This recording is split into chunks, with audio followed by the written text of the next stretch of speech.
ఇక్కడ స్ప్రెడ్‌షీట్‌లో students data set ఉంది. వాళ్ళ నేము, ఫీ పే చేశారా లేదా? ఎంత పే చేశారు? స్టేటస్ ఏంటిది? సో, మనకిక్కడ లాస్ట్ డేట్ అయిపోయింది కాబట్టి అందరూ లేట్ ఫీతోని పే చేసిండ్రు. రూ. 5,000 కూడా పే చేసిర్రు. లేట్ ఫీతోని. ఎవరైతే పే చేయలేదో వాళ్ళు. ఇప్పుడు మనం ఈ డేటా సెట్‌ను అప్డేట్ చేయాలి. డ్యూ అని ఉన్న దగ్గర పెయిడ్ అని రావాలి. నిల్ అని ఉన్న దగ్గర 5,000 రావాలి. 5 సెకండ్స్ లోపల. ఎట్లా? ముందుగా ఈ డేటా సెట్‌ను సెలెక్ట్ చేసుకోవాలి. ఏదన్నా సెల్‌లోకి పోయి కంట్రోల్ ఏ ప్రెస్ చేయండి. డేటా సెట్ సెలెక్ట్ అయింది. ఇప్పుడు కంట్రోల్ హెచ్ ప్రెస్ చేయండి. ఈ find and replace dialogue box వచ్చింది. ఇప్పుడు మనం డ్యూ అనేది ఫైండ్ చేయాలి.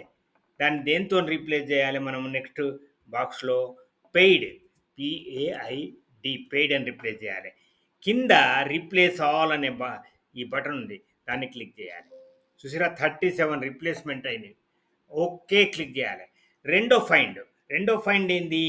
నిల్ అని ఎక్కడైతే ఉన్నదో నిల్ అని ఎక్కడైతే ఉన్నదో ఆ నిల్ ఫైండ్ అవుట్ చేయాలి. దాని దగ్గర మనం ఏం పే చేయాలి? 5,000 రూపీస్ మనము రీప్లేస్ చేయాలి. మళ్ళీ రీప్లేస్ ఆల్ చూసిరా అందరు కూడా మళ్ళీ 38 రీప్లేస్మెంట్స్ అయిపోయినాయి. అందరూ కూడా ఎక్కడెక్కడైతే ఉన్నావో వాళ్ళందరూ కూడా 5,000 పే చేసినారు. ఈ రకంగా మనం డేటా సెట్‌ను అప్డేట్ చేసుకోవచ్చు కంట్రోల్ హెచ్ తోని రీప్లేస్ తోని. ఓకే.